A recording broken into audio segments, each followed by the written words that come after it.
दोस्तों नमस्कार। VK knowledge electrical में आप सभी का स्वागत है। दोस्तों ऑनलाइन टेस्ट की ये आंसर की है। अभी मैग्नेट का आज ऑनलाइन टेस्ट हुआ था। इस टॉपिक में मैग्नेट से संबंधित कुल 50 प्रश्न है। यदि आपने ये टेस्ट नहीं दिया तो इस वीडियो को आप कंप्लीट और पूरा देखिएगा। मैग्नेट से संबंधित 50 आपको ऐसे प्रश्न सीखने को मिलेंगे जो कि काफ़ी महत्वपूर्ण भी है एग्ज़ाम की दृष्टि से। यूनिक प्रश्न देने की कोशिश की है, बहुत नए प्रश्न भी है। उम्मीद है आपको नया सीखने को ज़रूर मिलेगा। यदि आप इसकी पीडीएफ डाउनलोड करना चाहते हैं तो आपको लिंक डिस्क्रिप्शन में मिलेगा, वहां से आप इसकी पीडीएफ डाउनलोड भी कर सकते हैं। 50 क्वेश्चन है आंसर के सहित। यदि आपने पेपर दिया है तो आप अपना आंसर मिलान कर लीजिए। अगर कोई गलत हुआ है तो वो कैसे आया उसको भी आप समझ सकते हैं। वीडियो को लाइक ज़रूर करना, क्वेश्चन अच्छे लगे तो। चैनल पर नए हो तो चैनल को सब्सक्राइब कर लीजिए। नोटिफिकेशन बेल आइकन को भी प्रेस ज़रूर करें। वीडियो दोस्तों को आगे शेयर ज़रूर कर देना। चलिए क्वेश्चन से स्टार्ट करते हैं। क्वेश्चन नंबर 1 कह रहा है कि पीजो इलेक्ट्रिक प्रभाव किस घटना के अनुरूप है। इलेक्ट्रिकल में एक फिनोमेना होता है जिसको पीजो इलेक्ट्रिक कहते हैं, शायद हम सब जानते हैं। दो धातुओं के बीच में जब दाब बढ़ता है तो उस दाब के कारण एक ईएमएफ उत्पन्न होता है जिसको पीजो इलेक्ट्रिक ईएमएफ कहते हैं, जो इलेक्ट्रिकल स्ट्रेन भी कहलाता है। यानी जिस तरह से विद्युतीय दबाव या विद्युतीय खिंचाव है दो धातुओं के बीच, ठीक उसी तरह से जब मैग्नेटिक कोर के बीच में दाब बढ़ता है तो वहाँ पर चुंबकीय विरूपण आता है और हम उसको मैग्नेटोस्ट्रिक्शन बोलते हैं। क्वेश्चन का आंसर हमें बी करना है। नेक्स्ट क्वेश्चन है, निम्न में से कौन सा पदार्थ फेरोमैग्नेट प्रकार का है। चुंबकीय पदार्थ 3 तरह के होते हैं, फेरो, पेरा और डाया। फेरो में आते हैं उच्च चुंबकशीलता वाले, जैसे निकिल, लोहा, परमेलोय, म्यू मेटल, इस तरह की धातुएं, एल्निको, एल्कोनेक्स। तो निकिल ऑप्शन करेंगे। टंगस्टन, एल्यूमिनियम और तांबा ये पेरामैग्नेट प्रकार के। अगला क्वेश्चन है कि दो धारावाही समांतर चालक है, उनके बीच में जो बल लगता है, दोनों के बीच में दो पैरेलल करंट के रिंग स्ट्रेट कंडक्टर है, वो उन दोनों चालकों में से प्रवाहित धारा के गुणनफल के समानुपाती और उन दोनों चालकों के बीच की दूरी के व्युत्क्रमानुपाती होता है। सीधी लाइन है, याद ही रखनी है। नेक्स्ट क्वेश्चन है कि चुंबकीय मटेरियल में तापमान के साथ उनके गुणों में जो परिवर्तन होता है उसकी व्याख्या किसने दी थी। क्यूरीवेस नाम का एक वैज्ञानिक था, उसने ये कहा था कि मैग्नेटिक मटेरियल जो है उसकी परमेबिलिटी टेम्परेचर के साथ चेंज होती है। टेम्परेचर बढ़ता है तो उनकी मैग्नेटिक परमेबिलिटी घटती है, इसलिए उस नियम का नाम है क्यूरीवेस नियम। अगला क्वेश्चन है कि 2 मीटर का लंबा एक चालक है जिसमें 1.5 एम्पियर करंट फ्लो हो रहा है। इस कंडक्टर पर लगने वाले लोरेंटज फोर्स की गणना कीजिए जहां फ्लक्स डेंसिटी 12 यूनिट हो। दोस्तों लोरेंटज बल एक बार मैं पहले भी शायद आपको बता चुका था, डीसी मोटरों में जो लगता है वो भी लोरेंटज बल ही होता है। इसके लिए फॉर्मूला होता है B L I sine theta. देखिए क्वेश्चन में जब साइन थीटा की बात ही नहीं की गई तो छोड़ दीजिए, बी एल और आई को मल्टीप्लाई कर दीजिए, आंसर आ जाएगा। फ्लक्स डेंसिटी है 12, लंबाई 2 मीटर, करंट का मान 1.5। जब आप लोग मल्टीप्लाई करेंगे तो 36 न्यूटन इसका आंसर आएगा। अगला क्वेश्चन है, 4.2 वर्ग मीटर का क्षेत्रफल है, लोहे की कोर में 840 मिली वेबर का फ्लक्स उत्पन्न करता है, तो फ्लक्स डेंसिटी का मान कितना होगा। बी बराबर फाई अपॉन ए होता है, यानी फ्लक्स बटे एरिया, राइट। फ्लक्स का मान 840 मिली वेबर है, मिली हटाएंगे 10 की पावर -3 होगा, इसमें 4.2 का भाग देंगे, यानी 840 बटे 4.2 करना है। फिर हम उसमें डिवाइडेशन करेंगे 1000 से, और राइट, -3 का मतलब 1000 से भाग देना ही होता है, ठीक है। जब आप लोग इसको कैलकुलेशन करेंगे तो ये उत्तर आएगा, जो 840 अपन को दिया हुआ है ये 20 आएगा, ठीक है। 42 से जब इसको डिवाइड कर देंगे तो कैलकुलेशन के लिए जब आप 1000 का इसमें भाग और देंगे, आंसर आएगा 0.02 टेस्ला। वेबर प्रति वर्ग मीटर लिख दो या टेस्ला लिख दो, एक ही बात है। कैलकुलेशन करना, उत्तर का मिलान जरूर कीजिएगा आप लोग, ठीक है।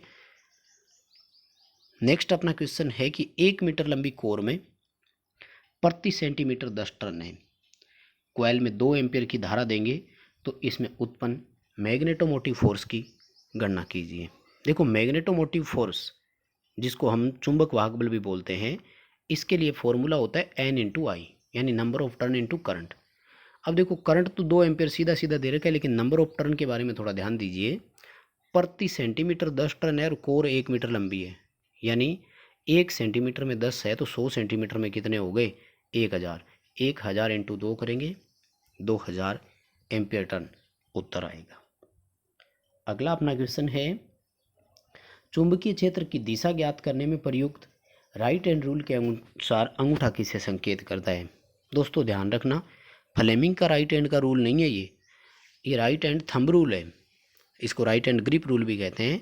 और इस नियम के अनुसार धारावाही सीधे चालक को जब हम दाएं हाथ से इस प्रकार पकड़ें कि अंगूठा धारा प्रवाह की दिशा को संकेत करे तो मुड़ी हुई अंगुलियां चुंबकीय क्षेत्र की दिशा को संकेत करता है। नेक्स्ट क्वेश्चन है, किसी छड़ चुंबक में एक समान ध्रुवता के यदि पोल हो तो क्या होगा? समान ध्रुवता वाले पोल एक दूसरे को रिपल्स यानी प्रतिकर्षित करते हैं, असमान ध्रुवता वाले आकर्षित करते हैं। नेक्स्ट क्वेश्चन अपना है, परमियंस का रेसिप्रोकल क्या होगा? परमियंस होती है चुंबकीय चालकता जो फ्लक्स प्रवाह में सहायता करती है। इसका मतलब हमें चुंबकीय प्रतिरोध की बात करनी है तो परमियंस का अपोजिट होता है रिलक्टेंस। हिंदी में प्रतिष्ठम बोलते हैं इसको। वैद्युतिक परिपथ में ये प्रतिरोध के समान होता है, चुंबकीय फ्लक्स में ये बाधा उत्पन्न करता है। अगला क्वेश्चन है, 2 सेंटीमीटर लंबे एयर गैप के आर पार मैग्नेटिक पोटेंशियल का मान क्या होगा यदि मैग्नेटिक फील्ड 200 एम्पीयर टन प्रति मीटर हो? बड़ा सिंपल दिया दोस्तों, 1 मीटर अगर एरिया हो तो एमएमएफ कितना है? 280। अब हम इसको 1 मीटर ना लिखकर 100 सेंटीमीटर भी तो लिख सकते हैं, यानी 100 सेंटीमीटर है तब कितना है? 200 एम्पीयर टन। तो 1 सेंटीमीटर में कितना होगा? 100 का भाग दे देंगे, 100 का भाग देंगे तो 2 एम्पीयर टन आएगा। 1 सेंटीमीटर में 2 एम्पीयर टन है तो 2 सेंटीमीटर में कितना हो जाएगा? 4 एम्पीयर टन। अगला क्वेश्चन अपना, वायु कोर की तुलना में लोहे कोर का एमएमएफ। देखो लोहे की अपेक्षा वायु, वैसे वायु पेरा में आती है, लोहा फेरोमैग्नेट में आता है, यानी वायु का रिलक्टेंस अधिक होता है। वायु का रिलक्टेंस अधिक है तो चुंबकीय फ्लक्स कम होगा, एमएमएफ में बाधा उत्पन्न होगी, इसलिए लोहे कोर में रिलक्टेंस कम और एमएमएफ अधिक होगा। अगला क्वेश्चन है, अवशिष्ट चुंबकत्व समाप्त करने की प्रक्रिया क्या कहलाती है? किसी भी पदार्थ में अवशिष्ट चुंबकत्व समाप्त करने के लिए विपरीत दिशा में एक बल लगाते हैं जिसको कोएर्सिव फोर्स यानी निग्रहिता कहते हैं। और जब अवशिष्ट चुंबकत्व समाप्त हो जाता है तो इस कंप्लीट प्रोसेस का नाम होता है मैग्नेटिक डिगेजिंग। डिगेज करने का मतलब होता है हटाना या समाप्त करना, मैग्नेटिक डिगेजिंग होता है। और जो समाप्त करने के लिए शक्ति नष्ट होती है, जो बल लगाया जाता है, उसको निग्रहिता कोएर्सिव फोर्स बोलते हैं। जो हानि हो रही है उसका नाम स्ट्रेसिस हानि है। 3 चीज़ें होती है अवशिष्ट चुंबकत्व से संबंधित।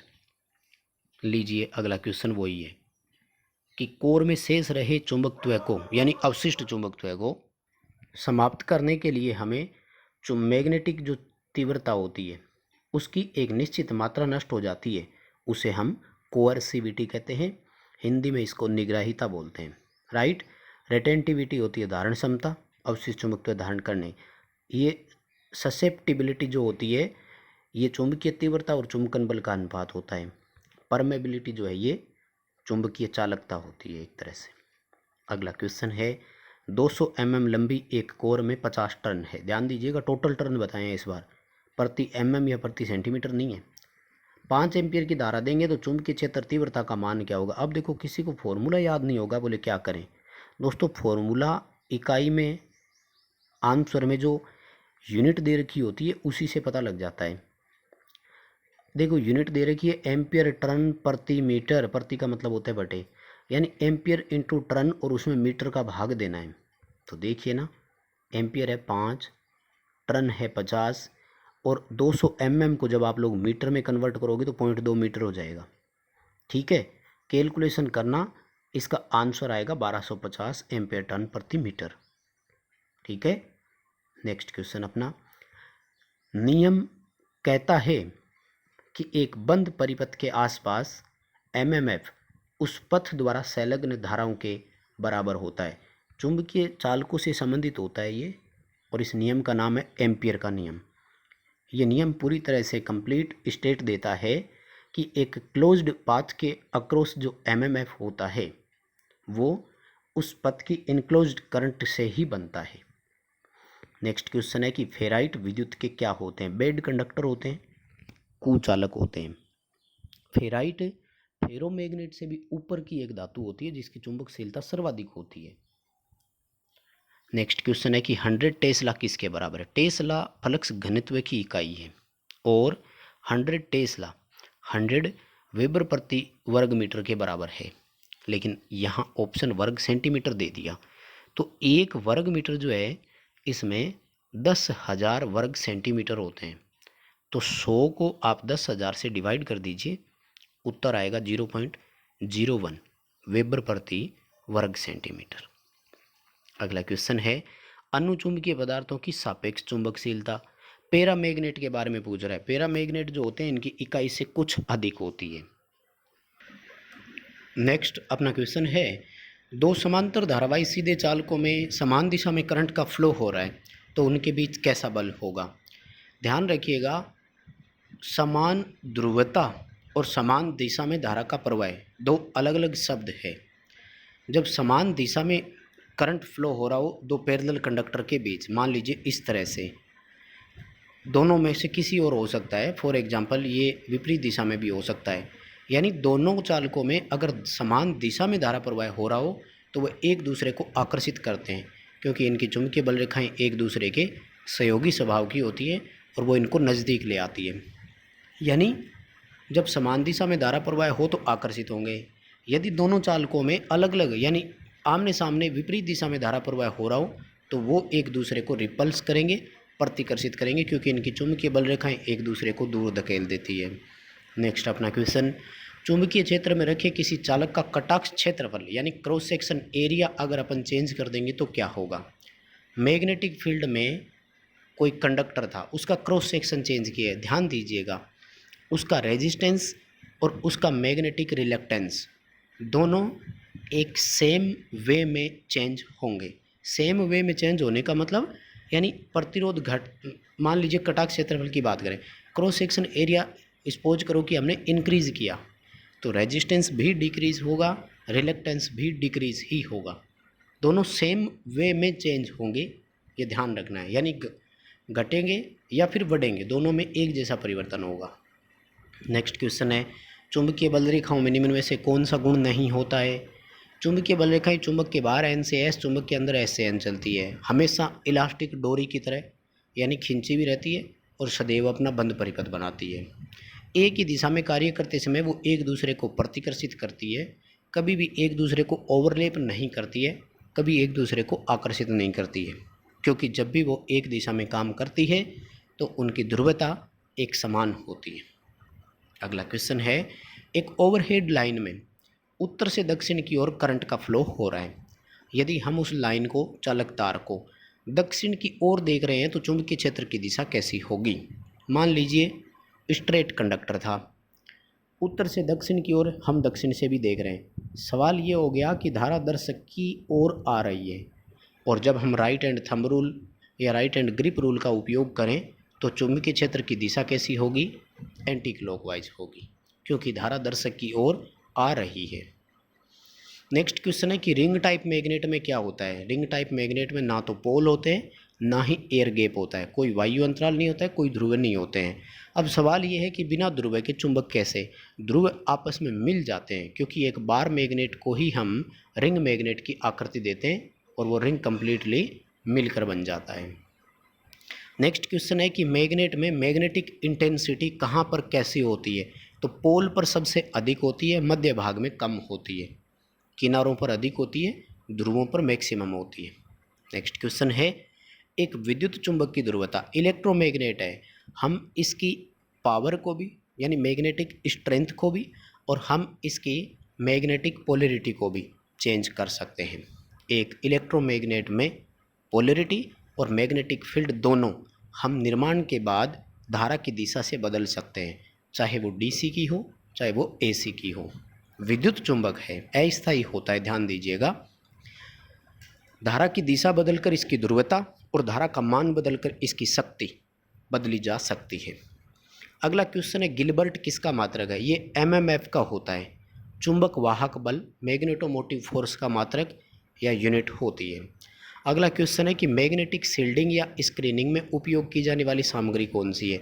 देखिए, शील्डिंग या स्क्रीनिंग होता है किसी सिस्टम को बंद करना ताकि चुंबकीय बल रेखाएं उसकी कार्यप्रणाली को प्रभावित ना करें।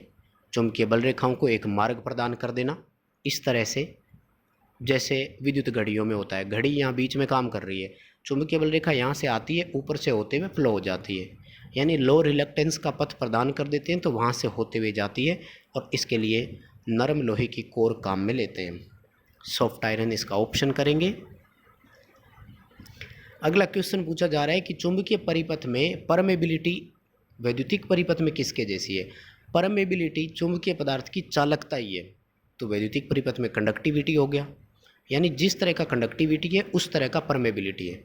चालकता के जैसा परमियंस होता है, रेजिस्टिविटी के जैसा रिलक्टिविटी होता है। नेक्स्ट क्वेश्चन है, निम्न में से किस नियम के द्वारा धारावाही सीधे चालक का चुंबकीय क्षेत्र ज्ञात नहीं किया जा सकता? करंट कैरिंग स्ट्रेट कंडक्टर के लिए 3 नियम होते हैं। कोरक स्क्रू नियम एक साथ बोलते हैं लेकिन 2 होते हैं, कोरक अलग चीज़ होती है, स्क्रू अलग होता है। और राइट हैंड रूल, जिसको हम लोग right hand grip rule, right hand thumb rule भी बोलते हैं, ये तीनों काम में लेते हैं। जबकि राइट हैंड पाम रूल हथेली का नियम है, जिसको हेलिक्स का नियम भी कहते हैं, इसका उपयोग हम नहीं करते। ये सोलेनोइड का चुंबकीय क्षेत्र ज्ञात करने के लिए काम आता है। नेक्स्ट क्वेश्चन है, कॉइल का ईएमएफ ज्ञात कीजिए जिसमें 100 टर्न हो और फ्लक्स परिवर्तन की दर 5 हो। प्रेरित ईएमएफ के लिए फॉर्मूला होता है -n × d∅/dt। अब देखिए, d∅/dt जो होता है ये फ्लक्स परिवर्तन की दर होती है, और ये अपने को इस बार कैलकुलेट करके दे दी 5। टर्न का मान दिया है 100 × 5 करेंगे -500 वोल्ट, इसका उत्तर हो जाएगा। माइनस लेंज लॉ के कारण होता है, लेंज ने ये कहा था कि ये उस चीज़ का अपोज करेगा जिसके कारण ये इंड्यूस हुआ है। नेक्स्ट क्वेश्चन है कि वैक्यूम, निर्वात वैक्यूम को बोलते हैं। निरपेक्ष चुंबकशीलता और सापेक्ष चुंबकशीलता का मान क्रमशः कितना होता है? ध्यान रखना, एक एब्सोल्यूट होती है, एक रिलेटिव परमेबिलिटी होती है, ठीक है। तो एब्सोल्यूट परमेबिलिटी का मान तो 4/10⁻⁻7 हेनरी प्रति मीटर होता है, जबकि रिलेटिव परमेबिलिटी का मान इकाई होता है। नेक्स्ट अपना क्वेश्चन है, मैग्नेटिक स्ट्रेसिस से क्या आशय है? स्ट्रेसिस शब्द का मतलब होता है पिछड़ जाना, यानी जब हम किसी पदार्थ को चुंबकित करते हैं तो जितना हमने उसको चुंबकित करने के लिए तीव्रता चुंबकीय बल आरोपित किया था, पदार्थ उतना चुंबकित हो नहीं पाता है, पदार्थ का चुंबकत्व चुंबकीय तीव्रता से पिछड़ जाता है। अगला क्वेश्चन है कि 500 mm लंबाई का चालक 10 एम्पियर की धारा ले जाता है।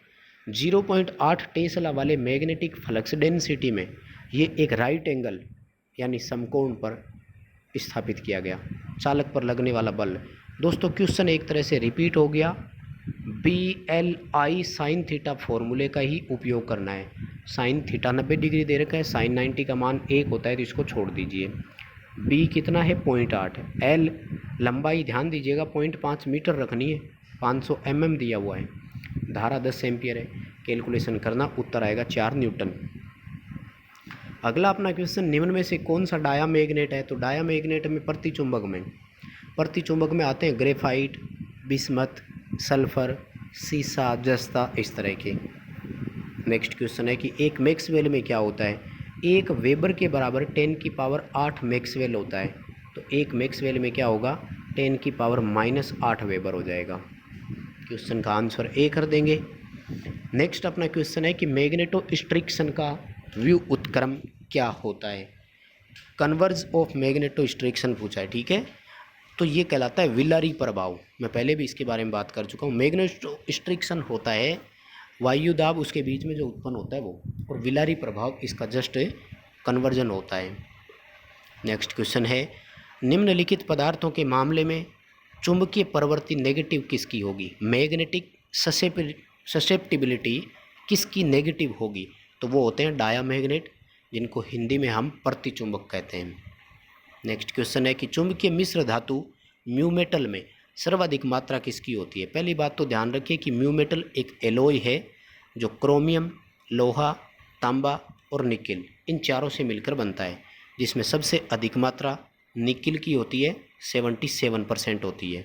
सबसे कम मात्रा क्रोमियम की होती है, 2% होती है। क्रोमियम ना हो तो मोलिब्डेनम भी हो सकता है इसकी जगह। अगला क्वेश्चन है, निम्न में से किस से एक परमानेंट मैग्नेट का निर्माण होगा। स्थायी चुंबक बनाने के लिए सप्लाई और प्रयुक्त कोर धातु दोनों का महत्व होता है, इसलिए डीसी, और जब कठोर स्टील होगा तो उसमें अवशिष्ट चुंबकत्व भी अधिक बचेगा, तो परमानेंट मैग्नेट जल्दी बनेगा। नेक्स्ट क्वेश्चन है, निम्न में से किसके चारों ओर एक चुंबकीय क्षेत्र होगा। मैग्नेटिक फील्ड तभी बनता है जब मूविंग चार्ज कहीं हो। गतिमान आवेश अगर होगा तो उसके चारों ओर चुंबकीय क्षेत्र बनेगा। अगला अपना क्वेश्चन कह रहा है, एक लोहे की कोर में रिलक्टेंस एम्पीयर टर्न प्रति वेबर है, जबकि कॉइल में इतना फ्लक्स उत्पन्न हो रहा है, एमएमएफ का मान कितना होगा।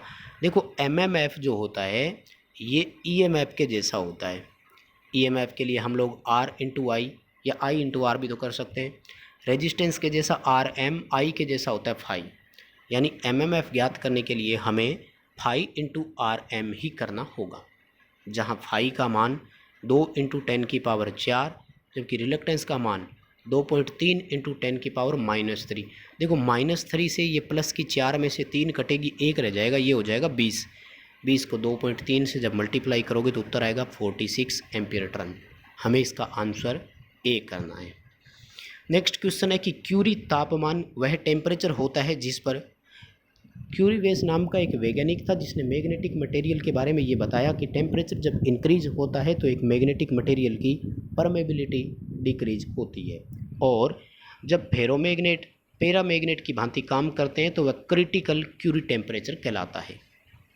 नेक्स्ट क्वेश्चन है, सापेक्ष चुंबकशीलता का मान इकाई से कम अगर है तो पदार्थ डायामैग्नेट यानी प्रतिचुंबकन होगा, जबकि फेरोमैग्नेट की इकाई से बहुत अधिक होती है। नेक्स्ट अपना क्वेश्चन है कि 200 टन वाली एक कॉइल से 1200 एम्पीयर टन एमएमएफ की हमें आवश्यकता है। इस कॉइल का प्रतिरोध 30 ओम है। 1200 एम्पीयर टन का एमएमएफ प्राप्त करने हेतु इस कॉइल को कितने वोल्ट सप्लाई की आवश्यकता होगी। दोस्तों वोल्टेज ज्ञात करने के लिए देखिए सिंपल सी बात है, हमें चाहिए कॉइल का रेजिस्टेंस और कॉइल की करंट। रेजिस्टेंस हमें क्वेश्चन में दे रखा है लेकिन धारा नहीं दे रखी।